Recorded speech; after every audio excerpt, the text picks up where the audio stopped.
Ano ba yan? Wala namang kahoy dito. Bakit pa kasi ako pinautusan na kumuha ng kahoy para pangluto ng mga pagkain? Eh pwede naman si Perena. May brilyante ng apoy naman siya para gamitin yun. Ay naku, nakakatamad naman. Walang kahoy dito. Ayun, may kahoy. Nakakuha na ako ng kahoy. Ay, salamat, hindi na ako mahihirapan ito. Uy, ito. Ano si Elena? Ang dami pang kahoy. Ayun! Hoy, Elena! Oh, anong ginagawa mo dito, Perena? Uutusan niyo na naman ba ako? Tara, samahan mo ako manguha ng mga pagkain para hindi ka na kumuha ng mga panggatong dyan. Ha? Isa naman tayo kukuha ng mga pagkain. Doon sa isla ni Cassiopeia, yung may wagang puno. Maraming pagkain doon. Ha? Talaga? Maraming mga pagkain doon? Pero, inutusan pa ako ng inang Reyna na kumuha ng mga panggatong eh. Kasi hindi pa tayo kumakain. Kaya nga, para mabilis tayo makakuha ng mga pagkain, para hindi na tayo magluto-luto. Ano pang hinihintay mo? Tara na! Sige na nga. Tara. Nagbisan mo? O, ito na. Tara. Andito na tayo, Elena. Perena, sure ka ba na hindi tayo papagalitan ito ni Cassiopeia? Kasi nanguha tayo ng pagkain niya? Hindi yan akong bahala sa'yo. Ano, ang daming prutas, ang daming pagkain. Wow! Oo nga, ang daming prutas! O tara na, kumuha na tayo. O, sige, tara. Tara. Ayun na, Elena. Wow! Ang daming pagkain! Di ba? Wow! Nakabox pa! Mukha ka pa! Ang ganito. Kunin natin. Ang dami. Yan pa.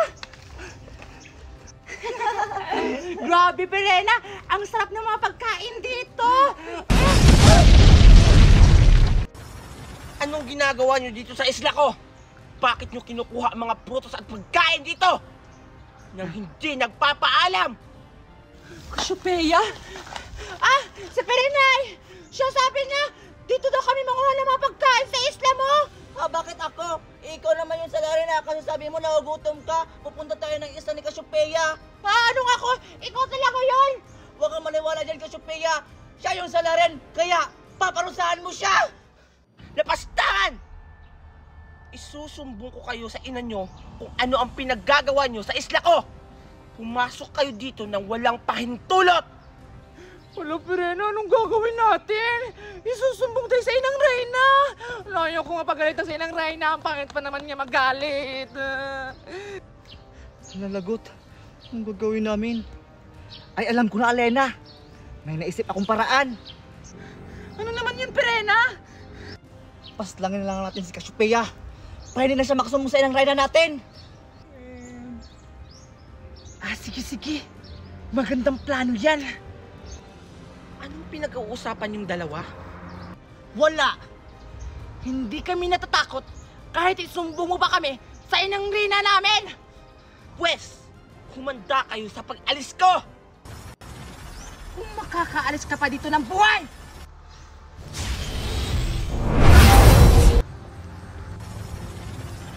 Cassiopeia, tingnan natin kung makakaalis ka pa dito. Warka, Perena! Akala ko ba, Cassiopeia, malakas ka? Bakit hindi mo na kami kinakayang dalawa? Akala nyo sigurong dalawa magpapatalo ako sa inyo? Warka! Perena! Push na yan, Cassiopeia!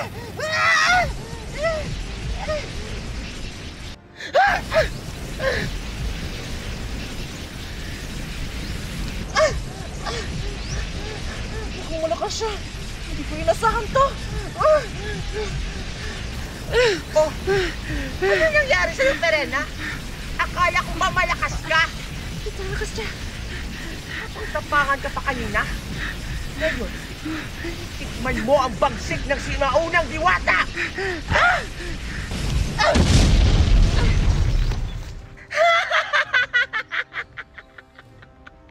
Ang kagaya sa inyong mga taksil, dapat na kayong mapunta sa Devas!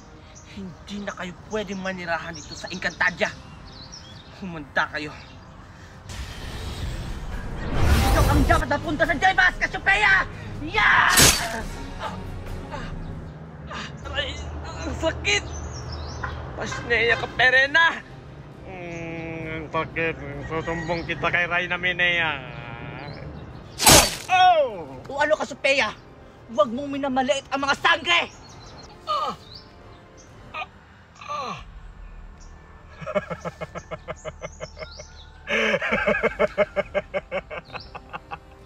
Akala niyo siguro nasaktan niyo ako mga diwata?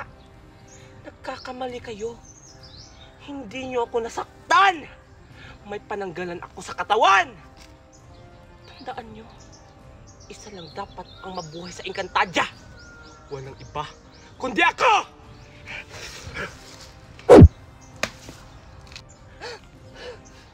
Imposible!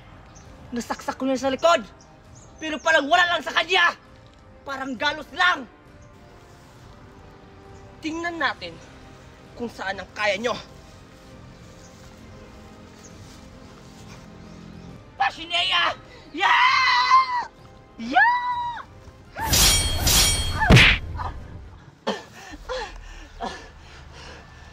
Ano? Kaya pa? Take 2!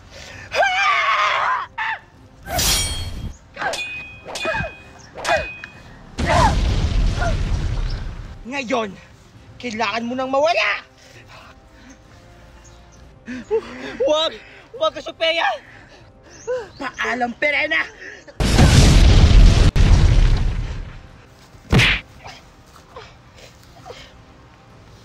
Helena? Pasneya! Buti hindi ako nahuli!